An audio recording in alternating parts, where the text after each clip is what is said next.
olwo n'abannanga nti waki wampita ekitiibwa fe nali mpeereza kabaka mwali mu bivu nange mbanenye nti mwali mukola birala ngange ndi mukuweereza kabaka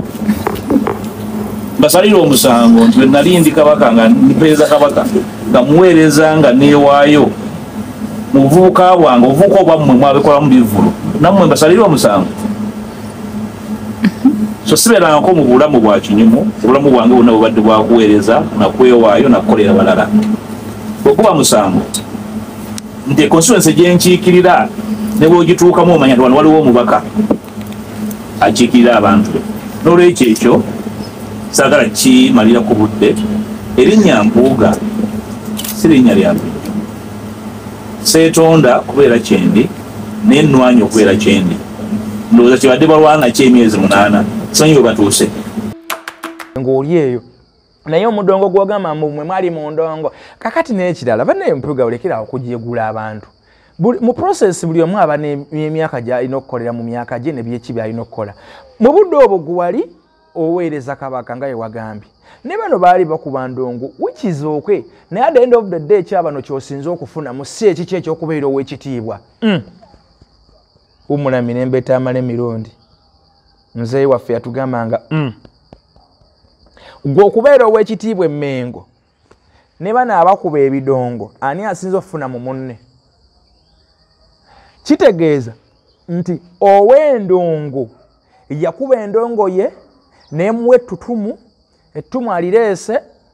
n'ali kusiiga oba gwe n'omwekwatako n'ofuuka omukulembeze ebyo ebibi ebyokubeera ow'ekitiibwa simanyi wali oweereza kabaka wano tebiina ebijjidde kitegeeza ow'endongo era yasigala nga yewaaki nga yew'amaanyi zimwalya ssente ey'omweyi w'omusolo etaali mu mateeka mufuna omusaala mufuna buli kintu lwaki mwali mwewe ssente Mpuuga newonookola otya mwegabire ssente y'abantu essente y'omweyi w'omusolo wagirya era owunya ekivundu ky'enguzi njagala nkubuulire nti essente ezo bwe bino byogamba mbu baakusiima wali okoze eki ekisooka wali ovuganya gavumenti era nga gwe okuli oludda oluvuganya gavumenti kwegamba gavumenti yeeveeyo esiima omuntu agivuganya atalekerawo kugivuganya akuba endere biki yo gavumenti bwetyo ekwata omuntu adagivuganya obubi ennyo ekyo kimu ekyokubiri akaseera ke wabeera mu nga leader of opposition political prisoners baali bangi tibwa obulamu bwa Mpuuga kakati tuyimba kimu nti obulamu bwa Mpuuga buweddewo bannange tubeere bantu bakulu tubeere bannayuganda abalinako okwo like gamba ngo ensi yaffe tujagala tukome bukomi kubeera mbu tuli bakulembeze naye nga n'ensi yaffe tujagala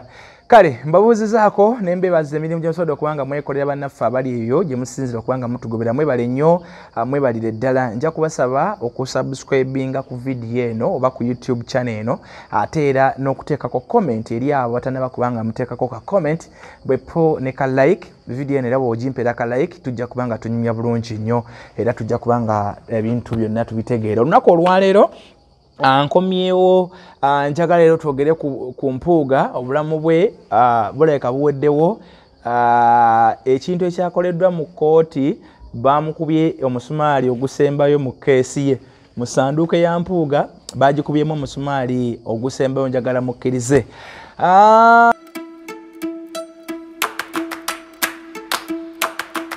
tisibula Mpuuga wagende mirembe sibula Mpuuga wagende mirembe mu mikono gyo ai Mukama mwentadde Mpuuga woyo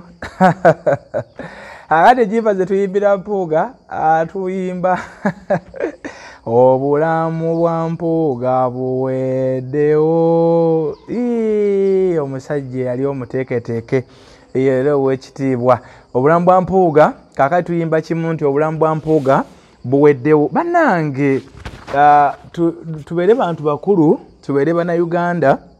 abalinako okwo like gamba ngo ensi yaffe tujagala tukome bukomi kubeera mbu tuli bakulembeze naye nga n'ensi yaffe tujagala kale mbabuuzizaako nembeebaza emirimu gye musobodde okubanga mwekolera bannaffe abali eyo gye musinzira okubanga mutugobera mwebale nnyo mwebalire ddala nja kubasaba okusubscribinga ku vidiyo eno oba ku YouTube channel eno ate era n'okuteekako comment eri abo batanaba kubanga muteekako ka comment bwepo ne ka like vidiyo eno era bw'ogimpeera ka like tujja kubanga tunyumya bulungi nnyo era tujja kubanga ebintu byonna tubitegeera olunaku olwaleero nkomyewo njagala leero twogere ku mpuuga obulamu bwe bulabika buweddewo ekintu ekyakoleddwa mu kkooti bamukubye omusumaali ogusembayo mu keesi ye mu ssanduuko ya mpuuga bagikubyemu omusumaali ogusembayo njagala mukkirize ebintu bingi ebibaddewo okuva ebintu bino ebya mpuuga olwe byatandikiriza bingi etuzze nga tutunuulira bingi byazze nga ayogera bingi abalala badde nga bajja boogera naye olwaliwo njagala tutunulire tulabe era nkulage nti lwaki obulamu bwa mpuuga buweddewo bwepo ne bano abalala tugenda kwogera ne kwona omukyala gwe bazizza saawa yonna ali ku nnyonyi gwe bagambye nti genda ddayo mu kasasiro Uganda ddayo mu kasasiro ddayo ekiteezi kakati mpuuga mwalabye nga kooti ndowooza wiiki ewedde kooti yasala negamba nti omusango ogwo sente ba commissioners bazzewa mu mateeka era palamenti yaziyisa kale palamenti yayise sente ezo kakati affe ekyaffe kikino ekisookedde ddala palamenti emukuyisa sente ezo kooti bwe yabadde esala omusango ogwo bani ababaddewo nga bawa obujulizi Daniel Bwete eyawaabira mpuuga yaani twagenza okutegeera nga bagamba nti Daniel Bwete musajja wa mpuuga mufunze empuuga yeewaabidde nga ekigendera kya mpuuga okwewaabira baagala omusango guno gusalibwe kibeere nga palamenti tesobola genda maaso kuteesa ku kintu ekisaliddwawo kooti kye bayita prejudice tebasobola kugenda maaso nakuwa ndowooza yaabwe oba okusalawo oba okubaako comments ze bakola ku kintu ekyamaze okuba nga kisalibwawo kooti kyekyali ekigendererwa ky'abasajja bano okugenda maaso okuba nga bajanguyiriza ebintu bya kooti mbu kooti yasazeewo abaffe ku musango gwa Zaake bwe yawaaba nga nakati bannaba kugusala bwe bamujja ku kakiiko ka commission eno nga bayanguyiriza okugisala nga n'emikono gy'ababaka ba palamenti 189 gyabadde gimaze okuwera nga gisukka ne kugisalira 177 constitution gyeragira so ffe ng'Abannayuganda abalabira ewala twali twamaze dde okukitegeera nti era bano abasajja balina ekintu kye bagenda maaso n'okuba nga bafumba bwepo n'okuyitawo mpuuga n'obwampuuga bwe njagala mukkirize mugaane kye mbagamba ge mazima mpuuga yasaanyeewo batya kati byonna byonna byakola agenda maaso takubanga ate yeeweebuula yekka however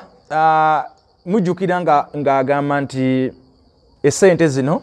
bwe bamukyazaako ku leediyo yaabwe eyo eya CBS yagamba nti essente zino yali tannaba kubanga azifuna ate kati kooti yasaze eki ku ssente z'ataafuna kati kooti yagambye nti ssente bazifuna mu mateeka kati who is fooling who ani abuzaabuza ani atategere ne bwerwakuba nti kooti za Uganda osobola okufuna okusalawo gw'obanga oyagadde mu Uganda osobola okufuna ensalawo ya kooti ng'eri ku sayidiyo tubaddeka tujja tukiraba mu election petitions oli awaaba nga n'obujulizi abulina akalulu kabbibwa naye nga kooti nesalawo nti mulala yawangudde omusango akalulu nga guwawangula akalulu ono n'awangula omusango oba n'omusango ne gukusinga n'obanga bakubba akalulu n'omusango mu kooti bakukusinze ye Uganda. Daniel Bwete yawaabira mpuuga ffe tetumutumanga kuwaaba nabadde ndaba omubaka Sekikubo yabadde amovinga motion eya censor motion ebaddeko ababaka ndowooza balinga 5 Theodore Sekikubo akiikira abantu be Remiyaga Alion mubaka we Arua yes we Arua eyo then Sarah Opendi mubaka we Tororo akubaddeko Joseph Gonzaga Sewungu Kalungu West kubaddeko omubaka Nsambo Shabe yes Patrick Nsambo Shabe weka Sunday eyo bwebadde bamovinga motion eno nga banoonya emikono basajja batu ne batuuka ne parliament okugisindika mu recess etalina kuba nawo ne parliament nesindika mu recess ya kumala mwezi mulamba ne bagenda mu constituencies z'abakabo gye babangalira bagende maaso okubanga banoonya obwenkanya. Kooti bwe yabadde esala ababaka banani yayitiddwa because it is the MPs ababadde bawakana nti no nti esente zino tezaali mu mateeka era esente zino aba commissioners ne bano bazeegabira bwegabizi era olw'okuba nti ababaka ba parliament baali ekyo bakiwakanya ne batandika n'okunoonya emikono bannaffe bwe babadde kooti ewa verdict bwe yabadde ewa okusalawo kwayo baani ababadde ba witness mu kino. Daniel Obweta akola mu parliament, akola ku lukiiko lwa commission, atula mu office ya clerk of parliament oba atula mu office ya speaker. Gwe twandigambye nti ebyo abiinako idea. So bwabange bitabinako idea ava atya nga ye yawaabye ate ne basala n'omusango. Ababadde bawa obujulizi be baani? We expected the MPs kale twa twandisuubidde okulabako ku ba MPs abadde bamuva ba motion yagala okubajja mu bwesiga. None of them was called to witness to give obujulizi mu parliament. Kakati ngomala ogamba nti no parliament tesobola kuteesako kiteeso nabadde ndaba omwogezi wa parliament ng'agamba nti parliament tesobola kuteesako kiteeso kimaze kubanga kiweebwako ensala ya kooti. Ebyo byonna byakolebwa kubanga baali kino kimaze okubanga kibalya. Mpuuga owunya ekivundu, Mpuuga wakkiriza ekivundu kikutambulireko, ekivundu ky'enguzi ne bwe babanga ssente bazizawa mu mateeka, Mpuuga owunya ekivundu ky'essente z'ensi. Bannange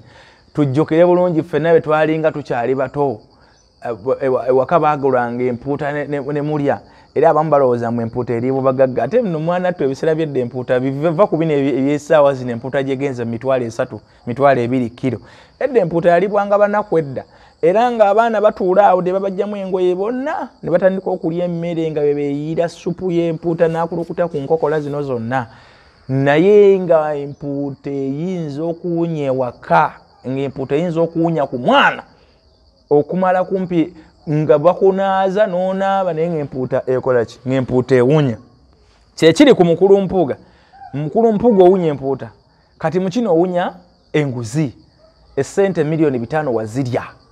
ne banno ke kawumbi kamu ne milioni 7 mwazirya mwalya sente za wa musolo ne muneekwasa ne muneeyogeza ne munazituuma simanyi thanksgiving money simanyi appreciation money ne munazituuma amanya g'oluzungu the fact is mwalya sente ey'omweyi w'omusolo etaali mu mateeka mufuna omusaala mufuna buli kintu lwaki mwali mwewe sente Mpuuga ne wonookola otya mwegabire sente y'abantu esente y'omweyi w'omusolo wagirya era owunya ekivundu ky'enguzi njagala nkubuulire nti esente ezo bwe bino byogamba mbu baakusiima wali okoze eki ekisooka wali ovuganya gavumenti era nga gwe okuli oludda oluvuganya gavumenti kwegamba gavumenti yeeveeyo esiima omuntu agivuganya atalekerawo kugivuganya akuba endere biki yo gavumenti bwetyo ekwata omuntu adagivuganya obubi ennyo ekyo kimu. Ekyokubiri akaseera ke wabeera nga leader of opposition political prisoners baali bangi weesiba mu Kibalama naye yakulema n'okusumulwa tebamuta. John Bosco Kibalama nzijjukira awo actually Nabbanja bwe yagambira nti ffe tumuyina gwe wali leader of opposition by then naye era Kibalama teyayimbula. Kati ki kye wakola ekyali kireeta waleeta electoral gundi regulations electoral ndala toyina tteeka lye waleeta nga loop toyina kikyo waleeta kati wali baali bakusiima kuki bino bibadogera mbu baali bansiima ayi noyogera ng'okinagguka noyogera ng'okola ki noyogera ng'okikimbuka nze ndi mu kibi. Bannanga abantu abasuutasuuta omusajja ono mwe musinza okumukozesa ensobi. Katikkiro wa Buganda gw'omu ku basinza okukozesa omusajja ono ensobi. Omusajja Mpuuga yali musajja mulungi ng'ategeera ebyobufuzi bya Uganda naye Katikkiro gw'omu ku basajja betumanyi abali emabega wa Mpuuga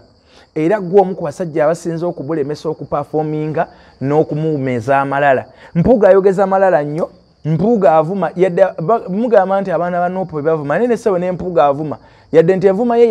ya kidiplomati tajja kugamba nti olinga kino nti olinga kiri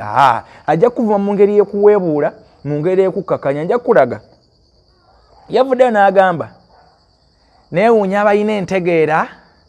nze simanyi ntegeera yaabwe abagamba mbu nali wa kitiibwa ndi wa kitiibwa nze nali mpeereza kabaka mwe nga muli mu ndongo nga muli mu bidongo awo oba omaze okujeeguula endongo era oba ovumye oli ku president general wa kibiina principal eyakuwa obwa loopu era eyakuwa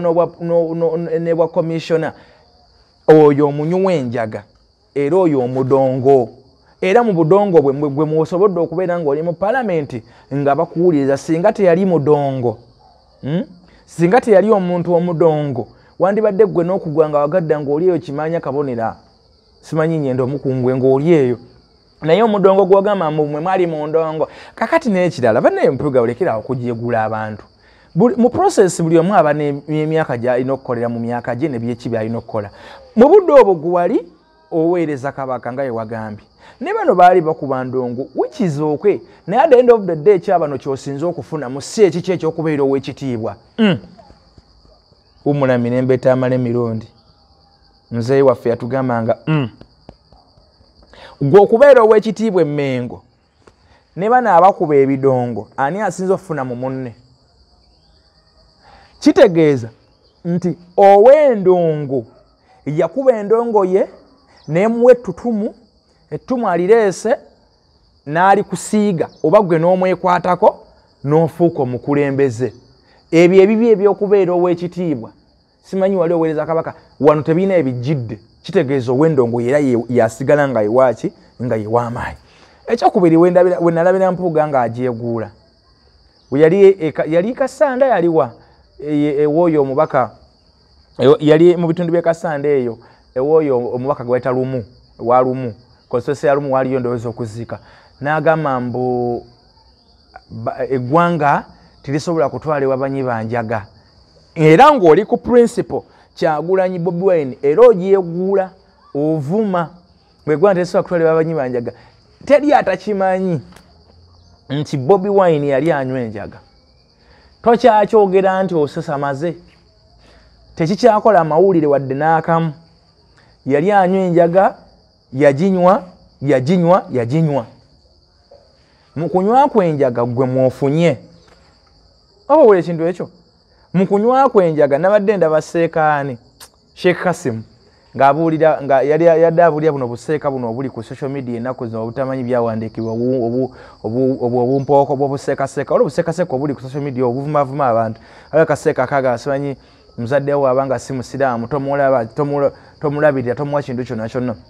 Sheikh Kasim n'agamba nti oyo muzadde atali musiraamu Allah gwe yasiima akuyonsa amabeere ge gakuyonsa kitegeeza nti mu butali bwe busiraamu gwe omusiraamu kuwayonka ayina osigala ng'engalabi y'ogamba mbu atali musiraamu mubi naye nga gwe wayonka n'okusobola okula kati kyekino mu ndongo n'oyoono Bobi Wine n'okunywa kw'enjaga gwe muwakola ki gwe muwafuukira ow'akabi gwe wafuunira ettutumu erikufudde n'obwaloopu n'ofuuka ne biki kyokka okyagenda maaso n'okukikita okikita ne Katikkiro oyo gw'oliko naye alina by'abala ng'omuntu naye abala kwebeezaawo gwe ne wonoogenda n'ogamba kino nakiri n'ogamba kino nakiri Katikkiro ayinza obutakubeereramu singa ensi eneeba ekufunzeeko mu nsonga z'ebyobufuzi actually singa essaawa zino olina Nyendo Mukungu we olima wakkiriza okulya ebyensi n'ofiirwa omwoyo gwo wakkiriza okulya ebyensi n'ofiirwa omwoyo gwo kakati oli awo otagala butagazi tomanyi nawe weekwata buli kimu okigezezaako ate abantu abo ab'Emmengo abo Katikkiro oyo era nsigala nga ngamba be basinza okukuwa bya Mpuuga bakutumye manya Mpuuga Mairida manya omuteeketeeke manya ow'ekitiibwa manya ono Mmengo ye yamutuwa manya ono Mmengo ye muzimbye manya ono biki Tafulu Mmengo ezimba babbi waliwo kabaka gwe yalavudde n'atugamba nti kati ono mukungu wange mubawadde Mmengo erina kweyisa bwetyo ebyo bye babadde bakugamba Bakatikkiro babadde bakuteekateekamu byebisinza okukukosa bye bigenda okukosa ebyobufuzi byo bye bikoseza nga ggwe bye bakutumatuma Mpuuga Mairida bakuttira bakuwonoona owoza mpuga mayirida kati kikyofunyemu kati wuli otuuse ku leve yakudduka mu makooti kwewaabira kubanga ekintu kikunywezeza kikukutte bwe kiti kikukutte kikunywezezza kakati ne visa yiyo bagitutte ekintu kyali kintu kimu mu nsonyiwe abasajja bano bampabya ne bansayiningisa sente naye nagezo kizuula nga sente yamwe wa musolo nze sente njizizaayo mpuga wandibadde awaliida mpuga wandibadde next katikkiro wandibadde buli kimu kyowulira kyoyagala nti oli wagamba nti buli kimu okisobola naye wali weerimba si buli kimu nti okisobola naye bakugamba mbu katikkiro agenda kubeera next simanyi bye baali bakugamba gwe simanyi gwe prime minister addako simanyi gwe vice president addako bw'onoomala okugwa ne president Museveni tajja kukukimayo ennyendo omukungu akuwa owa vice president ebyo byonna bakwefumbiramu ojja kusigala ku masomero go ng'osomesa otherwise wandibadde kati otegeera ki ekituufu ekyokukola naye ebyo by'olimu ebyo ng'ogenda woogiragira ebintu bigi bizenga bikolebwa nga nkulambudde ne gamba nti abo basajja baakukozesa ne bakuwabya bakuwadde ebitiibwa byonna mpuga mayiriida mpuga biki kumbe bakuwonoonera batakaliyayo ey'ebyobufuzi ofa oggwawo naye gwe tokola ki gwe tokiraba naye nga kaliyaayo ey'ebyobufuzi eziikibwa efa eggwawo Nambuzi yakugamba Nambuzi yagamba nti kintu kikyali wansi kikwate kiriza bano abasajja babedi bwanika abakuliko bakuwabya n'owakana n'ogamba nti gwe oli muteeketeeke ne weeyita omuteeketeeke tera oli musajja mugezi nnyo n'obwa pulezidenti obusobola mumbuuzizza mpuuga azzaako ki kanjagala okubategeeza olwaleero buli kimu nkisobola n'obwa pulezidenti wa Uganda wakali obwa pulezidenti bwa Uganda Abedi Bwanika musajja mubi yakutomeza olw'ebyobufuzi bye naye bye yali azimba obuzimbi ng'amaze okulaga nti no neewaabwe gy'ava e Masaka Kibanya Kabonera talina kyasobola kukola okuggyako maanyi ga Kyagulanyi ge gaamuleeta otherwise singa teyali Kyagulanyi Abedi Bwanika era singa kati naye akyatagala butagazi n'akabiina ke kali aka Presidential Development Party aka PDP kakati oyo amaze okulaga nti ali mu political limbo ali mu limbo gye bazika ab'ebyobufuzi akuyinza kugamba ki naawe n'akuwabya n'oguuma n'okkiriza after all Abedi Bwanika talina kyafiirwa Bwanika talina kyagenda kufiirwa nga gw'ogudde kubanga ye ebigendererwa bye byali birala Bwanika yebamu ku bakolagane gavumenti Bwanika okujja okuvuganya nga okwesembawo yali akoleranga gavumenti butereevu kakati toyina ye kyagenda kubanga afiirwa singa oba gw'ogudde akalulu era ye bw'anaabanga naye agudde bibye ajja kusigala nga akyawoleza gavumenti mu ngeri endala kubanga era gavumenti ejja kumuwa ssente babo Bwanika babateekawo ng'abantu abasobola okuvulugavuruga abantu abasobola okwonoona abasobola okubeera okukola data eyo yenna nga gwe mulimu gwabwe ogw'obwebanga ogubaweereddwa noddira naawe n'olaba ebyo notasobola kuba mu magezi gagamba naye bano Bwanika bampabyawo bandi ku mulamwa n'ogenda nabo n'olowooza mbu gye bagamba kyekituufu kumbe owaba kati essaawa zino oyagala Bwanika yazze okusaba bakusonyiwe essaawa zino visa America egambye ababbi tetubaagala eno abo abasajja bakebeera bamanya nti mpuga ebamu ku bantu abagijobya eggwanga tetujja kugimuwa visa era visa ne bagikumma era bagikumye ate osobola okulirinnyamu eri omu America visa yo bagikumye ono omukazi No, I have a right in Canada like you people. And if I come to protest, I should be allowed to protest in peace. No. If I'm allowed, I'm not protesting. If I'm allowed to actually stand up for what I believe in. I believe that Museveni's government is doing a great thing in Uganda. I believe that. That is my belief. That is my belief. Yes, I am. He is doing true. So that is why. That is why I am allowed. I am allowed. Listen, let me tell you. Okay. No, I have a right in Canada like you people. And if I come to protest, I should be allowed to protest in peace. No. If I'm allowed, I'm not protesting. If I'm allowed to actually stand up for what I believe in, I believe that Museveni's government. Ruth Aceng ono Ugandan ambassador in Canada. Kakati aba abantu abamu ekyabalema okutegeera kyekino kanki basomesa olwaleero. Uganda ne President Museveni tateekateeka abantu be basindika mu mawanga ago. Ensi ziri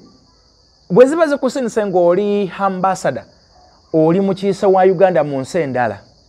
Omulimu gwo gubeera gwa kutabaganya bannayuganda n'abannayuganda bakumaakuma bali mu nsi eyo. Bannayuganda bali mu kwegugunga basabye okwekalakaasa okw'emirembe mu Canada era Canada poliisi ebakkiriza era babamanyi ate gojjozunga n'ebigoye bye ebya yero na biki ojo bagamba nga am NRM ambassador oyina tolina bawa NRM olina kuba ambassador wa ggwanga. Ezo ensi zirina tekinologi amala okusobola okugolinga okumanya omuntu ono nti ono omuntu mutuufu. Kati watufuuse partisan watuuse eri wafuuse loko watuuse Canada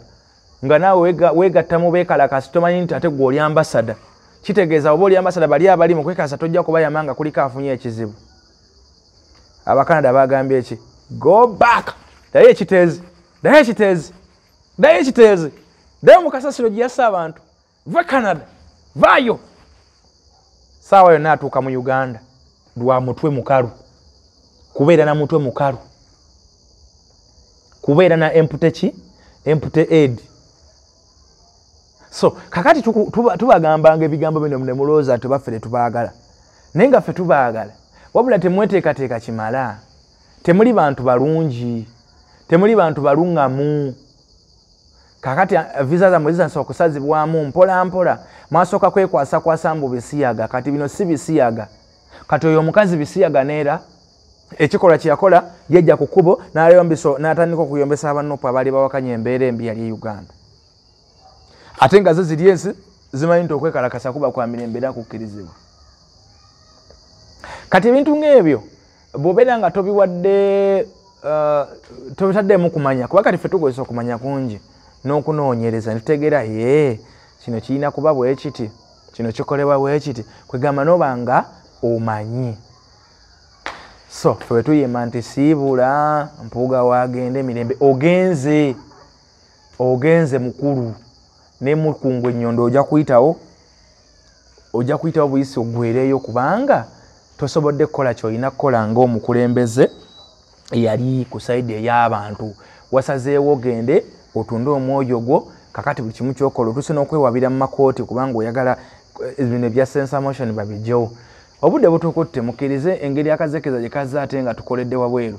Nja kubasaba okusubscribinga okuteekako comment n'okulayikinga ebintu bino bisobola okuba nga ate tubinyumira ffenna nga bwe tuli tuleme kubeera nga oba oli awo tetubitegedde. So njagala buli abeera nga abitegedde era ng'asobola okuba nga atuteekerako wano comment ye tulabe nti abitegedde era naye ateekako ideas ze. Abafamily ya Tamale Mirundi twagala okubasaasira twavuddeyo mu kuziika. Njagala okusaasira ennyo Tamale Mirundi Junior ne maama ate n'amaka gano agezzana namwe twagadde okubasaasira n'eggwanga lyonna ababadde banyumirwa ennyo Tamale Mirundi. Ffe mawulire tuba tukolagana naye nnyo era no ku YouTube kyaffe eno tulinako interviews ennyingi ze twakola naye. So twagadde okusaasira eggwanga lyonna ne family okuviibwako omuntu w'amagezi nga Tamale Mirundi. Era Tamale Mirundi naawe Mpuuga yakwogerako nti Mpuuga oyo yafa yakuyimamu n'akayimba. Abedi Bwanika oyo yafa ate Mpuuga naye yafa ate Kyagulanyi oyo mute. So n'omugenzi olaba yakulaba. Kale Mukama Katonda abankume.